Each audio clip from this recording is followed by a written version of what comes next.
Cerita anime ini dimulai dengan diperlihatkannya. Bang, kok fotonya gini mulu, Bang? Emang isi galeri lu kayak gimana sih, Bang? Ya, lihat aja lah sama kalian sendiri, cu.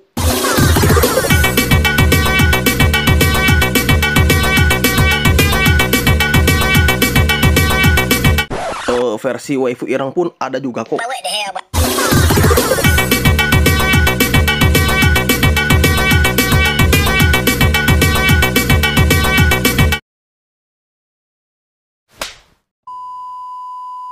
Di suatu pagi yang cerah dan menyejukkan hati mungilku ini, kita diperlihatkan seorang karakter utama dari anime ini yang bernama Kimihitu Kurusu, atau ya kita panggil saja Kurusu ya, entot ya. Nah, saat Kurusu baru saja terbangun dari tidurnya yang nyenyak, ia langsung disambut oleh wanita yang sangat kawaii. Tapi wanita ini bukan hanya sekedar wanita, cu. Ya, kalian lihat aja lah sendiri.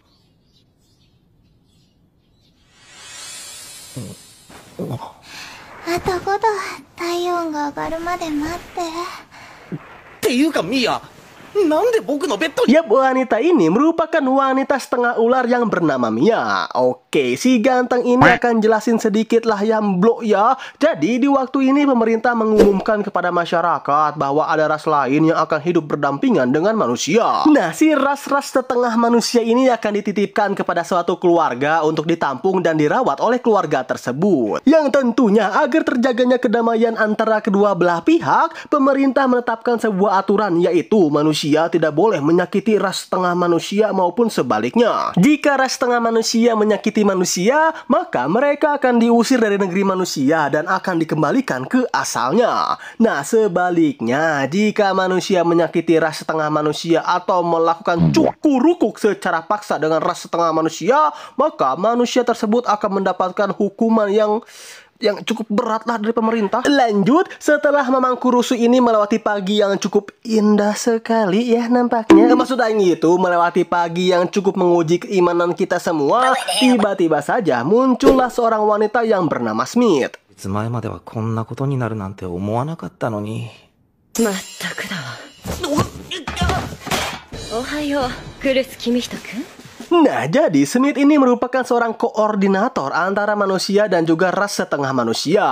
Lalu, apa sih bang tugas seorang koordinator itu? Jadi, seorang koordinator itu bertugas untuk menjaga dan mengawasi agar peraturan yang sudah ditetapkan oleh pemerintah tidak dilanggar oleh kedua belah pihak. Scene pun berganti di saat Mia yang baru saja pertama kali datang ke rumah Mamang Kurusu kita. Pada awalnya sih Mia itu takut banget loh kalau dirinya tidak akan diperlakukan baik oleh Kurusu. Karena ya Mia ini bisa dibilang merupakan fenomena yang baru bagi manusia saat ini. Dan takutnya Mia akan dilakukan semena-mena oleh Kurusu. Namun setelah Mia melihat akan sebetapa baik dan tulusnya Kurusu merawat dirinya, rasa takut Mia ini pun seketika berubah menjadi perasaan cinta yang sangat besar banget kepada Kurusu. Baba Boy.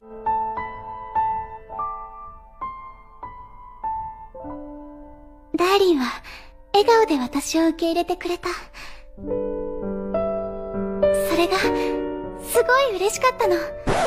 Bentar bang, sebelum lanjut, kalau abang tiba-tiba dikirimin ras kayak Mia ini, apa yang akan abang lakuin bang? Ya, gak usah ditanya lah ya. Para penonton pun pastinya sudah tahu kok jawaban Aing itu apa. Aduh, anjing keselak perut-perut. Saking besarnya perasaan cinta Mia kepada Kurusu, Mia rela melakukan apa saja Kang demi Kurusu tuampan kita ini. Ya termasuk cukur-kuk juga dong pastinya. Boy. ごめん。それはできない。なんで？そろそろ折れる。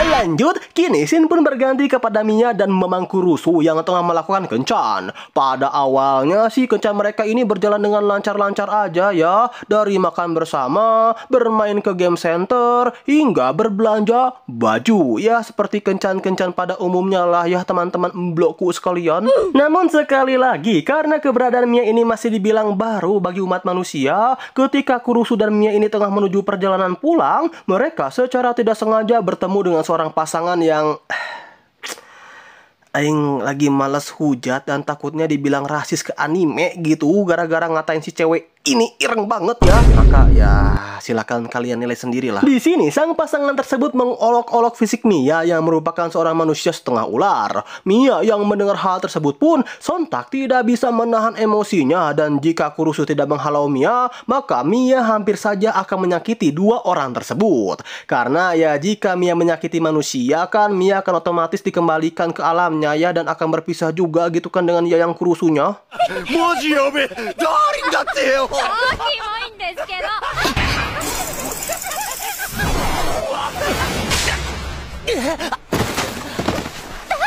Nah, Kurusu yang melihat tempat ini sudah tidak kondusif pun memutuskan untuk mengajak Mia pergi dari tempat tersebut. Tapi lagi-lagi secara tidak sengaja mereka berpapasan lagi dong dengan pasangan ini. Dan ya lagi-lagi pula kedua pasangan bedegul ini mengolok-ngolok fisik Mia. Tapi ya kali ini Kurusu yang sudah kehabisan kesabaran pun langsung membogem pasangan bedegul tersebut.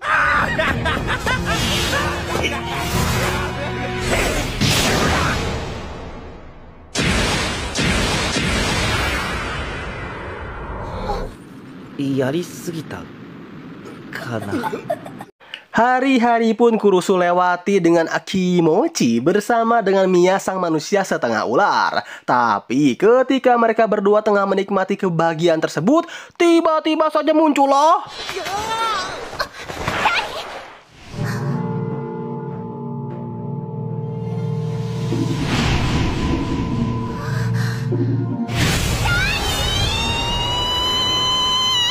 Iya, tiba-tiba saja Kurusu diculik oleh ras setengah manusia lainnya yang berjenis burung. Bukan burung yang hitam ya cuy ya. Dan saat Kurusu membuka matanya, entah mengapa kini ia sudah berada di atas pohon. Oh iya cu, loli burung ini bernama Papi. Tapi meskipun Papi ini memiliki fisik seorang loli, umur Papi ini sama dengan ya seumuran lah dengan Mia. Jadi legal lah ya. Legal buat apa abangku? Aing nikahin. Selain itu juga Papi ini memiliki sifat kekanak-kanakan, pelupa, dan ceroboh. Koko? Okta? Kimi wa? Papi! Papi wa Happy no Papi da yo! Sedangkan alasan Papi menculik Kurusu itu adalah karena Papi mengira bahwa Kurusu ini adalah majikannya. Karena faktanya Papi ini selalu kabur dari majikan-majikan sebelumnya gitu kan. Tapi nih ya, ketika Kurusu ini tengah bermain-main dengan Papi,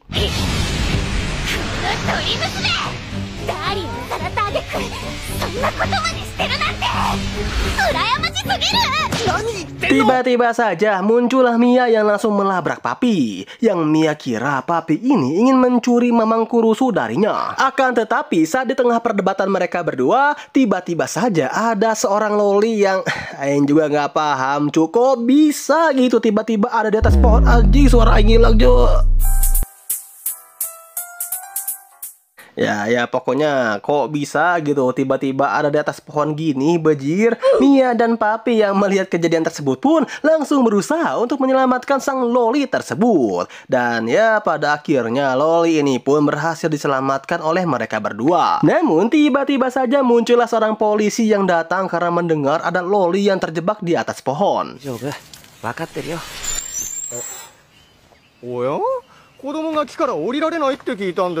Di sini Kurusu pun menjelaskan bahwa loli yang polisi maksud itu baru saja diselamatkan oleh Mia dan juga Papi. Sang polisi yang mendengar akan hal tersebut pun mengucapkan terima kasih dong, sekaligus menanyakan apakah kedua ras setengah manusia ini asuhannya dari Kurusu atau bukan. Kurusu yang bingung tentang Papi pada akhirnya mengiyakan jawaban tersebut. Karena ya jika ras setengah manusia berkeliaran tanpa didampingi majikannya, maka mereka tentunya akan mendapatkan hukum dari pemerintah. Akan tetapi saat Kurusu ditanyai akan surat hak asuh tersebut, sontak membuat Kurusu kebingungan karena Kurusu sama sekali tidak memiliki surat hak asuh dari Papi.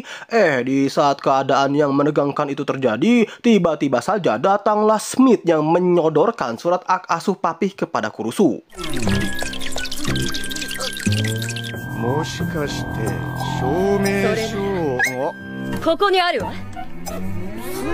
Karena faktanya Papi ini adalah asuhan dari Smith gitu. Dan karena Smith ini tidak mampu mengurus Papi, dari awal emang Smith ini udah berencana untuk memberikan Papi kepada Kurusu. Dan ya dari sinilah kehidupan harem Mamang Kurusu dengan para ras setengah manusia slebe pun baru saja dimulai. 大丈夫だよ。パピ、難しいことはわからないけど、一つ覚えたよ。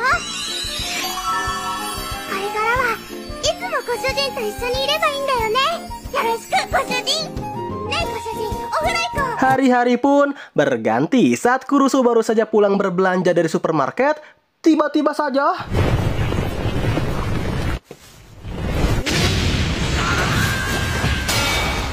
jadi nama dari ras setengah manusia kali ini itu bernama Centaurea ya, Centaurea Cyanus lebih tepatnya, atau untuk kedepannya kita panggil saja Centaurea ya teman-temanku. Centaurea ini adalah setengah manusia dan setengah kuda. Nah, ras jenis Centaurea ini memiliki hak istimewa ya para penonton. Jadi mereka itu bebas memilih sendiri majikannya tanpa perlu dipilihkan oleh koordinator. Dan karena Centaurea ini memiliki ketertarikan kepada Kurusu, maka secara otomatis harem Mamang Kurusu pun bertambah lagi deh. Alamak. 主殿、私の忠誠受け取ってくれるだろうか。セリア。ダーリン、また外でおな作ってきた。ご主人、お腹すいた。ダーリン。 Singkatnya, kini kita diperlihatkan kedatangan Smith ke rumah Kurusu. Nah, tujuan kedatangan Smith sendiri itu adalah karena ia ingin memberitahu bahwa kali ini pemerintah tengah mengembangkan sebuah rencana untuk pernikahan antara spesies. Wow. Maka dari itu Smith meminta kepada Kurusu untuk memilih satu dari ketiga ras setengah manusia yang dimiliki oleh Kurusu. Satu. Tiga-tiganya dong lebih menantang.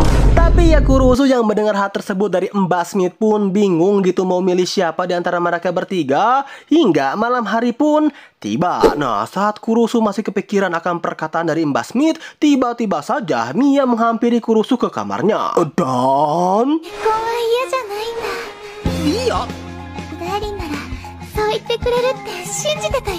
ダーリンのそういうとこ大好き。 ya entah mengapa Mia malam ini itu nampak begitu agresif sekali ya teman-temanku.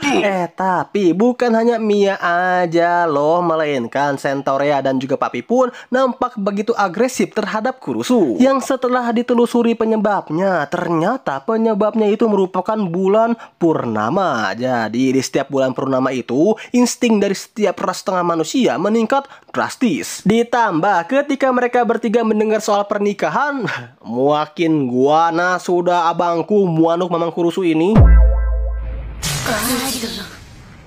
あ、テンション下がったね。元に戻っ。 Lanjut, nah setelah Kurusu melewati malam yang menegangkan atas bawah itu dengan selamat, kini kita diperlihatkan mereka berempat yang tengah sibuk untuk mempersiapkan makan malam. Dan 今日のご飯は何かな。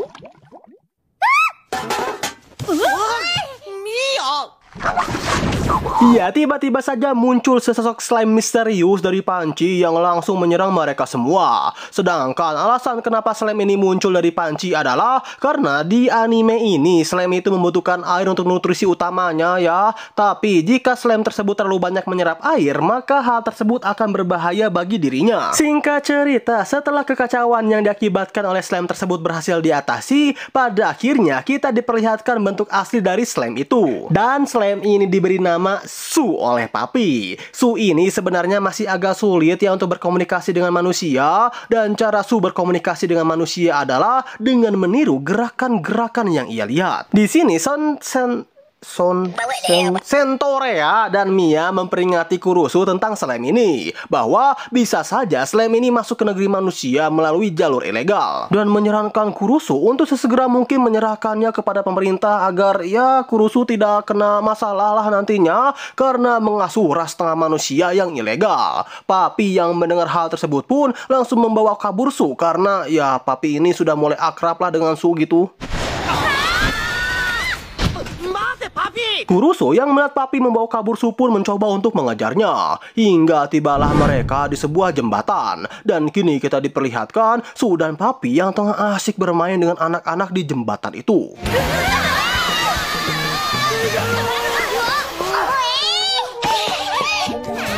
Namun di sisi lain, lagi dan lagi pasangan bedagul yang diperlihatkan pada awal scene tadi tengah mengendarai sebuah mobil tapi dengan tidak fokus ya teman-teman. Sehingga karena pasangan bedagul ini tidak fokus membawa mobil, tiba-tiba saja salah satu anak yang tengah bermain dengan mereka berlari ke tengah jalan untuk mengambil topinya. Dan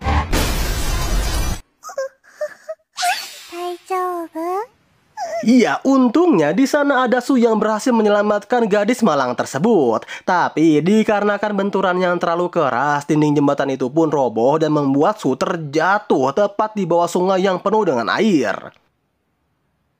Arigato.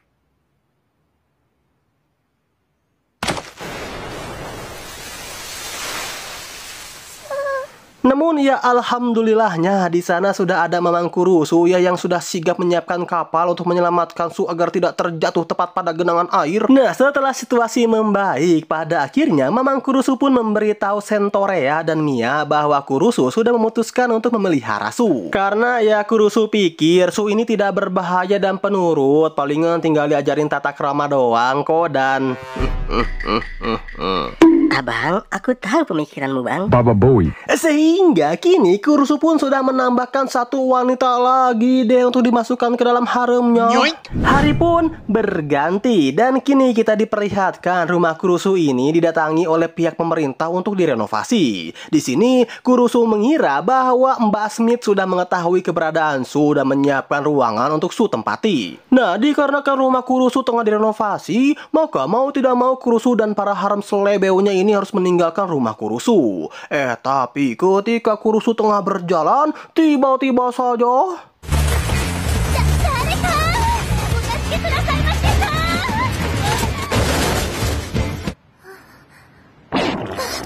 iya, Kurusu secara tidak sengaja bertemu dengan seorang gadis kawaii lainnya yang diketahui bernama Mero. Yang ternyata ruangan yang sudah disiapkan oleh Mbak Smith itu bukanlah untuk Su ya, melainkan untuk Mero yang merupakan seorang putri duyung. ダーリン君、改めて紹介するわ。この子は私、人魚のメロウム・ローレライと申します。今日からこちらにホームステイさせていただくことになりました。よろしくお願いしますね。 Di sini Mbak Smith berencana untuk mempercayakan Mero kepada Kurusu untuk diasuh. Sedangkan Su sendiri untungnya tidak terlalu dipermasalahkan oleh Mbak Smith. Jadi ya dengan cepat nambah lagi deh harem dari Mamang Kurusu kita ini cu. Beberapa hari kemudian setelah Mamang Kurusu baru pulang dari supermarket, ia tiba-tiba saja diculik oleh seorang ras setengah manusia lainnya yang berjenis laba-laba yang bernama Rachel Ark. Kenapa ya nama-nama di anime itu susah banget nying disebutinnya. Ya kita panggil saja Mbak Rachel ya cuy ya.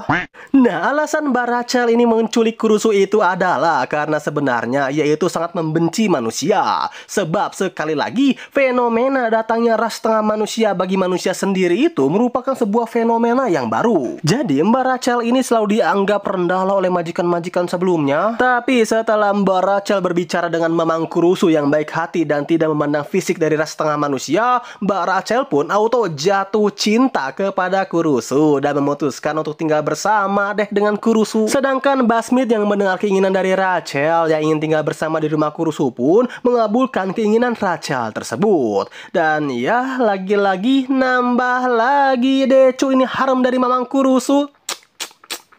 Menyala muanuku.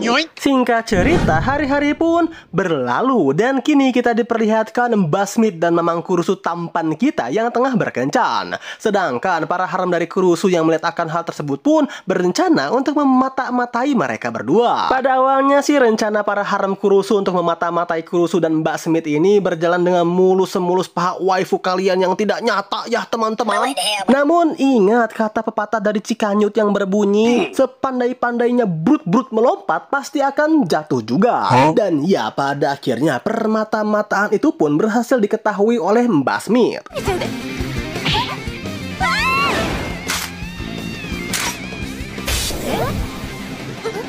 Mia, ラク姉さん。Karena sudah tertangkap basah, Mia dan kawan-kawan pun meminta penjelasan kepada Mbak Smith kenapa ia berkencan dengan Kurusu. Mbak Smith yang sudah tertangkap basah ini pun mau tidak mau memberikan alasannya kenapa ia berkencan dengan Kurusu. Sebenarnya akhir-akhir ini Kurusu mendapatkan sebuah surat ancaman yang berisi tentang akan ketidaksetujuannya akan pernikahan antara ras setengah manusia dan juga manusia. Serta kencan ini bertujuan untuk memancing sang pengirim surat ancaman itu keluar. Selain itu juga Mbak Smith meminta kepada para harem Kurusu ini untuk bergantian berkencan dengan Kurusu. Ya, para harem Kurusu yang mendengar akan hal itu pun tentu dong auto mensetujuinya.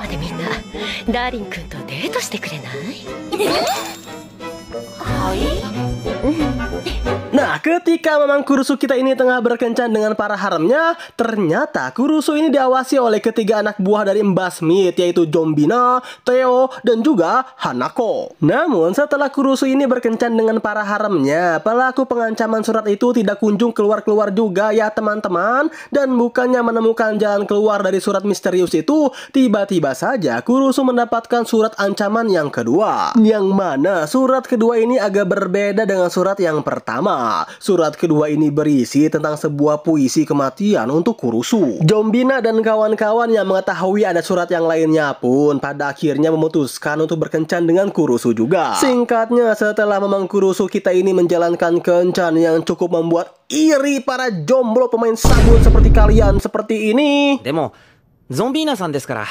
だから、大丈夫です。なんだこいつ、急に止まった心臓がときめくかと思ったぜ。